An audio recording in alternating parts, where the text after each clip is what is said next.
Voy a presentar y bueno, pues en primer lugar contamos con Elena Bermúdez de Castro, que es licenciada en Medicina en el año 2006 por la Autónoma de Madrid y bueno, hizo la residencia de pediatría en el Hospital de la Paz, donde se subespecializó en la endocrino pediátrica. Desde el año 2011 trabaja como pediatra en atención primaria y en el Centro de Salud de San Blas, en Parla, en Madrid. Y desde 2012 pues, contamos con ella en la asociación como asesora médica, en la asociación de Beckwith Wiedemann, y la verdad es que es un pilar importante en el seguimiento y en el consejo a los padres pues, para hacer el seguimiento, sobre todo a nivel de atención primaria, que creo que es bastante importante que contemos con gente que conozca el seguimiento de los Beckwith Wiedemann en primaria, sobre todo para que no nos líen mucho a los padres cuando muchas veces hacemos seguimientos distintos dependiendo de la comunidad autónoma y no nos ceñimos a un protocolo. Y Elena. Muchas gracias, Joaquín. Bueno, y muchas gracias a todos por la organización, por invitarme otro año más. A mí me encanta venir a estas reuniones, aunque este año es un poco rara, la verdad, esto de hablar delante del ordenador. Me parece un poco peculiar, pero bueno, de todo se puede aprender. Y nada, enhorabuena a los dos ponentes anteriores por sus presentaciones que me han gustado mucho. Y nada, pues eso, yo voy a hablar un poquito del seguimiento de Beckwith Wiedemann desde el punto de vista de la atención primaria, que es donde trabajo. Entonces, para empezar, decir simplemente que el pediatra de atención primaria tiene una posición privilegiada para hacer el seguimiento de estos niños porque está en el primer nivel asistencial. Entonces, ¿qué significa eso? Que el paciente muchas veces es el primer sitio al que va a acudir, el primer contacto con la sanidad. Y nosotros vamos a conocer a los niños pues desde que vienen de recién nacidos, que le hacemos la primera revisión, les hablamos y les ponemos las primeras las vacunas, les vamos a ir viendo durante todo su desarrollo, en todas sus etapas evolutivas, hasta el momento que tienen que hacer la transición a los adultos, que en atención primaria es a los 14 años, aunque en el hospital es un poquito más tarde, se puede hacer a los 18. Entonces, durante todo este tiempo vamos a conocer muy bien al paciente, pero no solo al niño, sino también a su familia, a sus padres, a sus abuelos, a sus mascotas, o sea que es un seguimiento muy cercano. Y un seguimiento no solo a nivel de enfermedad, sino también a nivel social, familiar, bueno, un seguimiento muy completo, muy integral. Y bueno, otro punto positivo de la atención primaria es que también tenemos una coordinación y una colaboración con los especialistas, ya que podemos integrar todo, resolver dudas con los especialistas y esto también ayuda a hacer el seguimiento de los pacientes. Normalmente en atención primaria vemos a niños sanos que no tienen ninguna patología, entonces vienen a sus revisiones, vienen cuando tienen sus infecciones leves típicas de los niños, pero otras veces nos encontramos con niños que tienen otros problemas un poquito más serios, más importantes, como algunas enfermedades crónicas, enfermedades poco frecuentes, y en estos casos pues, necesitan un seguimiento un poco más especial. Voy a centrarme un poco en las enfermedades poco frecuentes, o también llamadas enfermedades raras. En estos casos, cuando nos llega la consulta de atención primaria, a veces ya tienen un diagnóstico. Le han hecho un diagnóstico prenatal o lo han diagnosticado nada más nacer. Entonces nos llegan los padres a la consulta y ¿cómo vienen? Bueno, pues como muy bien ha contado Joaquín, vienen un poco agobiados, asustados, desconcertados, con un taco de papeles enormes, llenos de informes, llenos de citas con los especialistas, te lo pone todo encima de la mesa, empiezan a buscar papeles y dicen, yo no sé qué hacer con esto, ayúdame. Y entonces, el paciente se siente así, pero el pediatra, ¿cómo se siente cuando ve a estos padres, a estas familias? Bueno, pues muchas veces conoce la enfermedad. Y dice, bueno, no pasa nada, vamos a hablar tranquilamente y os cuento todo. Y otras veces dice, ostras, ¿qué tiene este paciente? No lo sé, me suena, he visto algún caso, pues son tantas enfermedades que es imposible controlar todas. Pues no pasa nada, porque tenemos mucha información disponible para sentarnos despacio, leernos todo y hacer un esquema para intentar seguir al paciente lo mejor posible. Entonces, una vez que tenemos toda la información, las ideas claras, es hora de sentarnos con la familia y decir, venga, vamos a hablar tranquilamente. Lo primero que hay que ver es cómo se sienten ellos, cómo se sienten los padres. Y eso, nos van a contar que están muy agobiados. Pero cada familia es diferente y las fases del trabajo de duelo, como ha contado Joaquín, pues van avanzando y cada familia viene en una fase diferente. Entonces tenemos que averiguar en qué momento están, qué necesitan en ese momento. Una cosa importante también que hay que averiguar es ¿Qué información quieren? ¿Qué necesitan saber? Hay padres que dicen, no, no, no, yo quiero saber lo mínimo, no quiero leer en internet, no quiero averiguar nada, a mí lo mínimo que va a pasar y ya está. Y otros que ya han buscado muchísima información y se saben todo, de arriba abajo. Entonces es importante saber qué saben y qué quieren saber. ¿Y de qué tenemos que hablar a las familias? Bueno, pues tenemos que hablarles de qué consiste la enfermedad, los problemas que tienen asociados, la evolución, tratamientos disponibles. Todo eso se lo tenemos que explicar muy despacito, tranquilamente. A veces durante una consulta, a veces necesitamos 10 consultas, da igual, lo que necesitemos. Tenemos la suerte en la atención primaria que podemos citarles las veces que queramos. A veces tenemos poco tiempo, es verdad que tenemos muchos pacientes, pero da igual, hacemos un hueco y nos vemos el número de días que hagan falta. Y porque, bueno, aparte de la información, que es muy importante, de transmitir la información a los padres de forma clara y despacio, es muy, muy, muy importante en la atención primaria hacer el seguimiento. Eso es lo más importante. La información está bien, pero muchas veces ya la saben. Pero es muy importante hacer el seguimiento en todas las etapas evolutivas del desarrollo. Y otra cosa importante que podemos hacer los pediatras de atención primaria, aparte del seguimiento, es el apoyo psicológico. Acompañar a las familias en todas estas fases del proceso de duelo y ofrecer en todas las consultas una derivación a psicología. Muchas veces desde el hospital tenemos interconsultas a pues, endocrino, maxilofacial, a cirugía, pero psicología muchas veces no vienen con ella. Entonces, en todas las consultas se lo tenemos que ofrecer.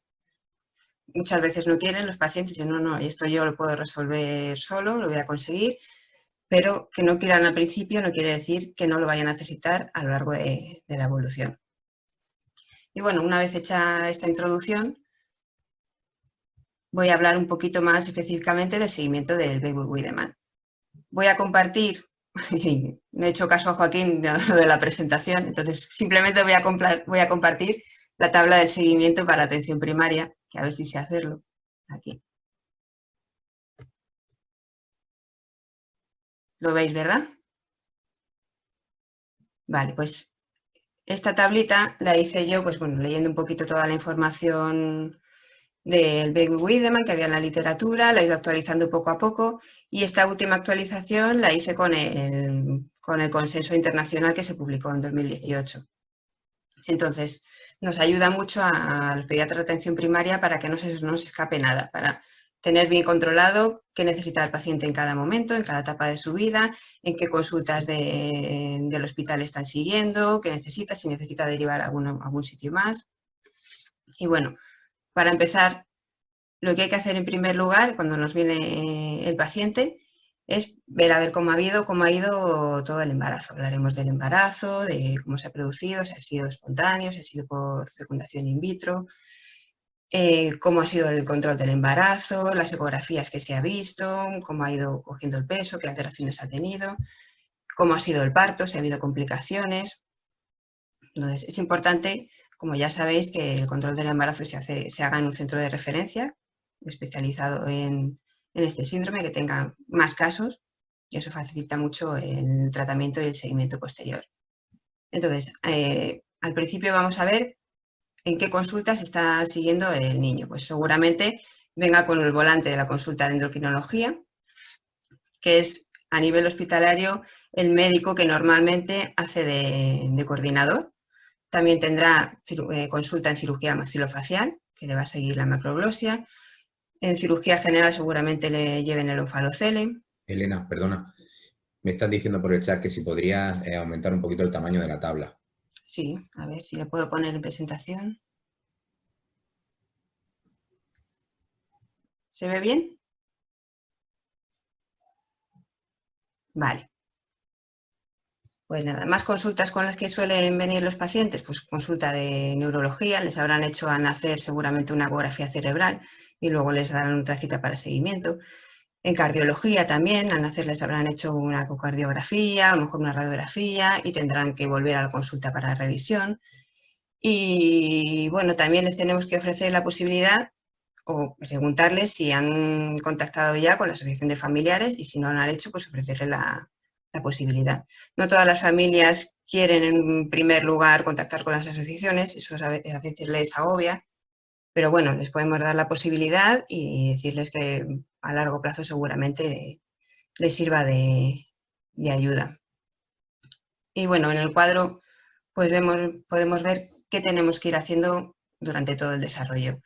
En cuanto a la exploración física, siempre, siempre, siempre en todas las consultas tenemos que explorar. Durante el primer año vamos a ver al niño muchas veces, en la revisión del niño sano, con las vacunas, en todas ellas vamos a explorar el peso, la talla, vamos a ver cómo va la macroglosia, ya lo seguirán en cirugía maxilofacial, pero nosotros tenemos que comprobar pues, si hace bien las tomas, si respira bien, si tiene alguna complicación.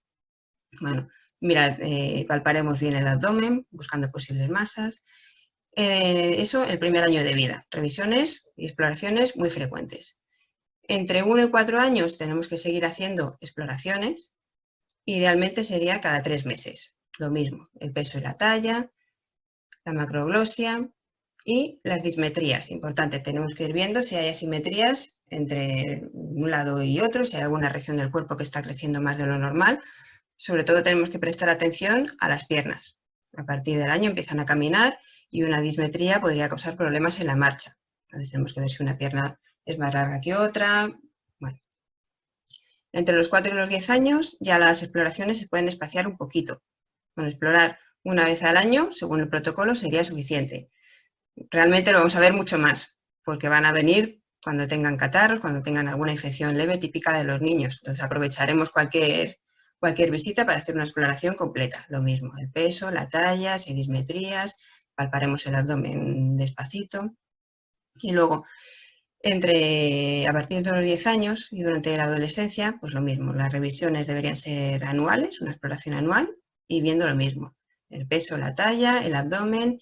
Y a partir de aquí es muy importante, bueno, antes también, pero aquí un poco más, explorar la espalda. Si tenemos una dismetría de las piernas, una pierna más larga que otra, puede desarrollar al final una escoliosis. Entonces, si en ese momento vemos una escoliosis, tendremos que valorar si lo tenemos que mandar a traumatología o ortopedia. Vale. Esto en cuanto a la exploración física. Luego, la glucemia, que he puesto aquí también en el cuadro. Bueno, normalmente, una vez cuando nacen en el hospital, les van a controlar el azúcar durante las primeras horas o los primeros días. Y en la mayoría de los casos, pues bueno, la hipoglucemia es transitoria, dura unas horas, dura unos días y luego se corrige y ya no hay mayor problema. Luego no hay que hacer ningún seguimiento especial. Sí es verdad que en algunos casos esa hipoglucemia puede ser persistente debido a un aumento de la insulina. En ese caso ya desde el hospital, bueno, seguramente hayan puesto un tratamiento, a veces en ocasiones tienen que hacer un tratamiento quirúrgico. Bueno, pues tenemos que repasar despacito el tratamiento que han necesitado y valorar si tenemos que hacer algún control en atención primaria. Pero vamos, normalmente en la mayoría de los casos suele ser transitoria.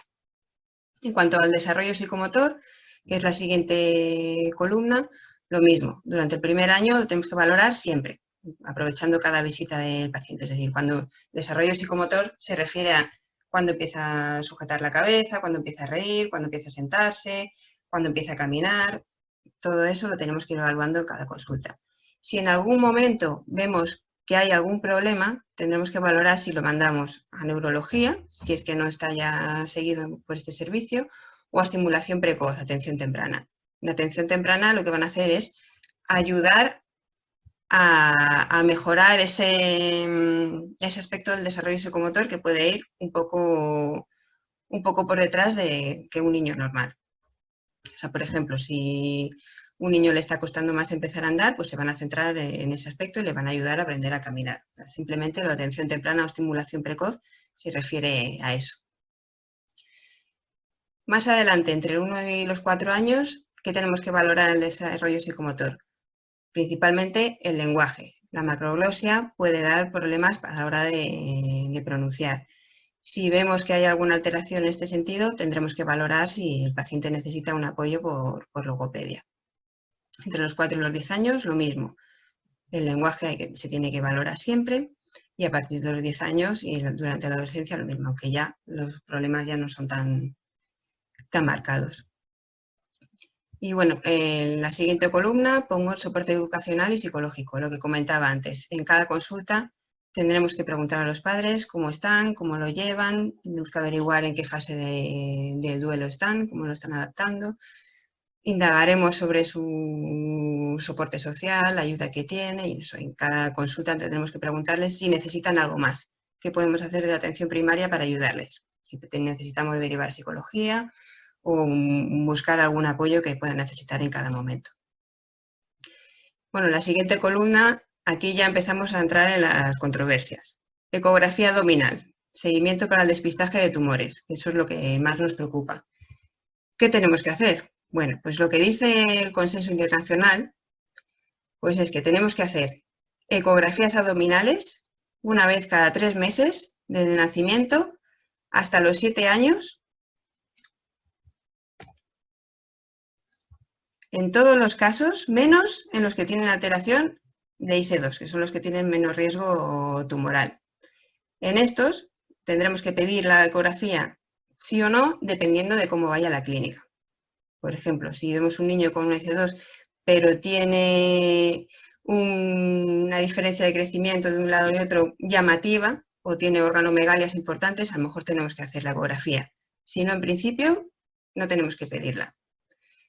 Esto se ha simplificado bastante respecto a las publicaciones anteriores, que decían que había que hacer ecografía trimestral a todos, por lo menos hasta los 7-10 años, tengan la alteración genética que tengan, para hacer el despistaje de tumor de Wilms, de hepatoblastoma, de otros tumores abdominales. Había que hacer también alfa-fetoproteína a todos cada 3 meses para descartar hepatoblastoma. Y había que hacer también medición de catecolaminas en orina para descartar el neuroblastoma. O sea, esto, como veis, eso se ha simplificado bastante. A partir del consenso, ecografía trimestral, solo las alteraciones que tienen más riesgo de tumores. O sea, en todos los casos, menos los que tienen IC2. Hay mucha controversia. La Asociación Americana dice que no, que esto les parece poco, que hay que seguir haciendo ecografía a todos, aunque tengan IC2, porque también se han visto algunos casos de IC2 con tumor de Wilms asociado. Y también hay que seguir haciendo medición de alfa-fetoproteína para descartar hepatoblastoma, porque se ha visto en algunas publicaciones que la medición de alfa-fetoproteína se adelanta al diagnóstico del hepatoblastoma, o sea, que lo diagnostica de forma más precoz que la ecografía abdominal. Entonces, bueno, ahí dejo la controversia. De momento yo lo que he puesto en el protocolo es lo que dice el consenso internacional. Vale, más cositas sobre exploraciones cardiológicas. Bueno, normalmente al nacimiento, durante los primeros días del ingreso, habrán hecho controles en cardiología. Hay algunas alteraciones, algunas malformaciones cardíacas asociadas al síndrome, normalmente son leves, y se ha visto que en determinadas alteraciones genéticas, a veces asociadas a IC2, hay riesgo de arritmias, que mejor habéis oído como el síndrome de Cute largo. Bueno, pues en estas ocasiones el cardiólogo hará seguimientos periódicos, hará electrocardiograma de forma periódica para descartar esas alteraciones. Vale. Más cositas. Edad ósea. ¿Alguna vez habréis oído hablar de la edad ósea? ¿Qué es esto? Bueno, pues esto es hacer una radiografía de muñeca para ver la edad que tiene el hueso. ¿Para qué nos sirve? Pues para hacer un pronóstico de talla. Esto lo usamos muchas veces en atención primaria. Cuando viene el padre, por ejemplo, dice, mi niño es bajito, creo que no crece, lo comparo con los niños de su clase y me parece que es más bajito que los demás. Entonces le hacemos una radiografía de muñeca y vemos, vale, el niño tiene 8 años de edad biológica, pero su hueso de la muñeca tiene 5. ¿Esto qué significa? Que no va a parar de crecer cuando tenga 16 años, sino que va a terminar de crecer cuando tenga 18 o 19. Es decir, que el crecimiento, el desarrollo está un poquito más retrasado que en otros niños, pero no significa que vaya a ser bajito. Si vemos que el niño tiene una edad biológica de 8 años, pero su hueso tiene 12, decimos, ostras, va a dejar de crecer pronto, porque si el hueso ya tiene 12, cuando el hueso tenga 16, el niño va a tener 12 o 13 y ya no va a crecer más. A lo mejor se queda bajito y tenemos que hacer algún tratamiento. Vale, para esto es para lo que lo usamos sobre todo en atención primaria. También nos vale para otra cosa, no solo para ver las tallas bajas, sino para ver las tallas altas. hay veces que los padres nos cuentan, sobre todo en el caso de las niñas, es que mi hija es muy alta, es la más alta de la clase, incluso más alta que otros niños, y no quiero que llegue a 1,90 o 2 metros, me da un poco de miedo. ¿Me podrías calcular a la talla que va a crecer? Vale, pues para esto también nos sirve la edad ósea. Normalmente en niños no lo hacemos en estos casos porque está mejor visto que el niño mida 1,90 o 2 metros que las niñas. Entonces, a veces en las niñas el endocrino sí que pone algún tratamiento un poco para frenar el crecimiento. En el caso de Beckwith-Wiedemann, pues a veces se utiliza para calcular la talla final. Pero bueno, ya sabéis que normalmente en estos niños, en la mitad más o menos, el 50% tiene una talla un poquito más alta que la edad genética, pero la otra mitad llega más o menos a una talla alta, pero dentro de lo normal. Vale, y en la última columna que he puesto aquí, pongo las interconsultas.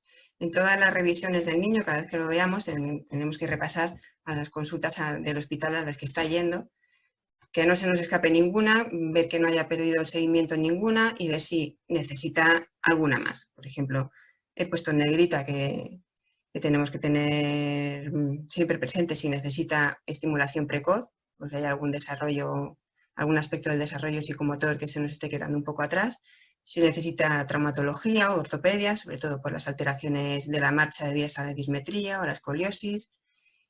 Y no lo he puesto aquí en la tabla, pero debería poner psicología. En cada consulta, como siempre, tenemos que ver si necesita una ayuda psicológica.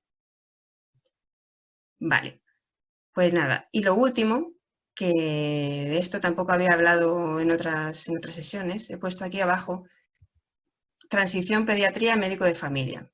Vale, vamos a ver un poquito qué es esto. Y aquí también me gustaría luego que me dierais vuestra opinión. A ver cómo os gustaría hacer esta transición. Vale, la transición de pediatría a adultos es un momento muy importante. En pediatría se hace a los 14 años, es en pediatría de atención primaria, pero en el hospital se hace un poquito más tarde. ¿Cómo se hace normalmente esta transición? Ahora, el niño ya ha cumplido 14 años, pásate por administración, dar los datos y que te cambie con un adulto. Así, de un día para otro. ¿Está bien hacerlo así? Bueno, pues podría ser. En algún niño que no tenga ningún problema, pues no pasa nada. Pasa de un día a otro, de pediatra a médico de familia y ya está, continúa su seguimiento normal. Pero en pacientes que tienen algún problema crónico, por ejemplo, una diabetes, una enfermedad celíaca, una enfermedad poco frecuente, como la de Wiedemann, pues aquí tenemos que prestar un poquito más de atención. ¿Vale? Entonces, últimamente se está hablando mucho de esto y en muchos hospitales se están haciendo protocolos para que esta transición pediatría médico de familia se haga de forma correcta. Si no se hace correctamente, ¿qué puede pasar? Pues que el paciente deje tratamiento, deje de seguirse, haga un tratamiento correcto y acabe ingresado. O sea, por ejemplo, una diabetes, un niño con diabetes diagnosticada a los 3 años. Le ha estado siguiendo el endocrino del hospital y el pediatra de atención primaria durante todo este tiempo, hasta los 14 años. Tiene un tratamiento con sus insulinas y llega el momento de pasar a adultos. Se le pasa de golpe y llega el de adultos y dice, vale, muy bien, este niño está bien, está con su insulina, está bien controlado, pero en adultos nos gusta más usar la insulina de otra marca. Te cambio todo. Entonces ahí en ese momento el paciente, que además es adolescente, que tiene un follón mental tremendo, porque está sufriendo muchos cambios físicos y cambios psicológicos, dice, ahora este tipo que no conozco de nada va y me cambia toda la medicación, toda la insulina. ¿Y ahora qué hago? ¿Me la pongo? ¿No me la pongo? ¿O me la pongo mal? Pues ahí vienen las descompensaciones y los ingresos innecesarios. Vale. Entonces, por eso es importante hacer una transición pediatría médico-familia de forma correcta. Y esta transición no tiene que ser en un momento puntual, tiene que ser un proceso largo que incluso los americanos dicen que tienen que durar varios años. Podemos empezar a los 11 o 12 años y ellos dicen que incluso puede acabar a los 18 o 21 años. Es un proceso en el que tienen que participar todos los profesionales sanitarios y tienen que participar también los padres y el paciente, poquito a poco.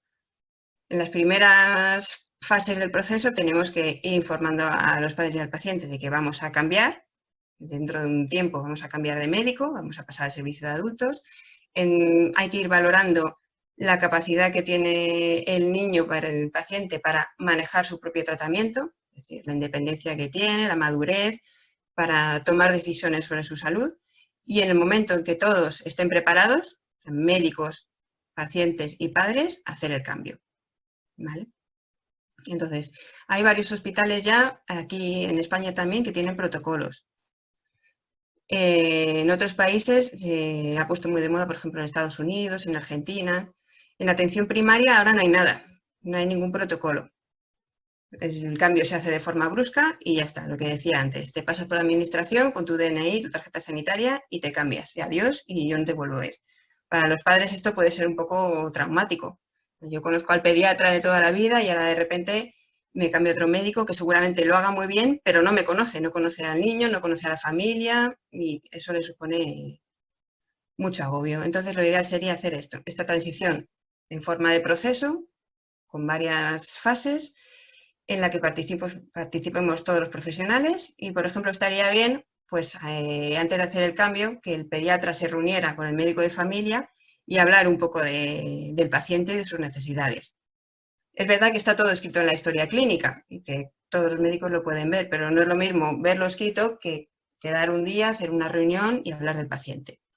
En el caso del síndrome de Begue-Wiedemann, ¿qué tendríamos que contar a los médicos de familia? Bueno, pues tendríamos que contarle toda su historia, la evolución que ha tenido hasta ese momento, en qué consultas le están siguiendo a la hora de hacer la transición, por ejemplo, qué secuelas tiene de cirugías que haya podido tener, la macroglosia, cirugías abdominales, y bueno, y qué va a necesitar a lo largo de su vida adulta. Normalmente, según lo que pone en el protocolo y en las últimas publicaciones, los adultos necesitan seguimiento en nefrología o neurología, porque las alteraciones renales pueden, ahora si nos lo contará un poco mejor Vanessa, puede haber alteraciones renales que arrastren ya desde la infancia o que aparezcan en la edad adulta, por ejemplo, infecciones urinarias de repetición o más riesgo de hacer litiasis renal, es decir, cálculos renales. Necesitará seguramente un consejo genético a la hora de valorar tener descendencia y también para valorar si el paciente tiene infertilidad, que puede ser otra complicación del síndrome. Y bueno, esto era lo que quería contar un poquito. No sé si he ido muy rápido, si me habéis entendido, porque es un poco raro hablar solo a la pantalla y no veros. Sí, no, bastante bien, Elena, y comprensible. Bueno, sobre todo para dejar sentado lo que tiene que ser el seguimiento básico de un Begue-Wiedemann, no solo por primaria, sino porque cualquier especialista que se erija, como vosotros, como médico coordinador, como lo que hablaba yo en la presentación, como ese médico que va a gestionar pues todo lo demás de ese niño, pues debe seguir las mismas pautas, independientemente de que esté en primaria, que esté en hospitalaria, que esté en la pública, que esté en la privada, que era un poco los que llevamos ya algún tiempo en la asociación. Y yo me acuerdo al principio cuando entré, pues que bueno, se hablaba de eso, de diferentes seguimientos, pues dependiendo de quién te viera. Hay gente que es oncóloga y hace de médico coordinador, otra que es genetista, otro que son los endocrinos y otro que son los médicos de atención primaria, que como tú bien dices, jugáis un papel muy importante en el seguimiento de estos pacientes crónicos complejos. ¿De acuerdo? Entonces, pues bueno, enhorabuena por la presentación. Y yo quería preguntarte una cosa, ¿no? Porque has hablado y Omar también ha hablado del consenso internacional. Y entonces, bueno, ya en la asociación tenemos niños que han nacido con ese consenso internacional, es decir, niños que nunca han sufrido una analítica, niños que por fortuna están ahí. Pero es verdad que los padres que hemos nacido, que nuestros hijos han nacido en el consenso previo, a veces nos resultaba un poco brusco el hecho de los que teníamos IC2 sobre todo, que era un poco, pasábamos del todo a la nada.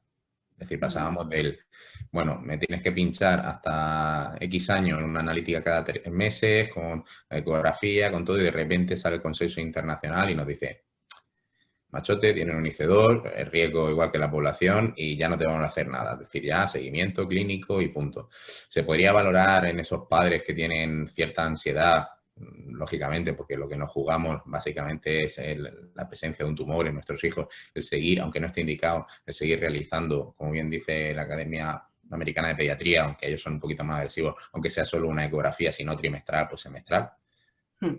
Yo creo que sí, que se podría seguir valorando.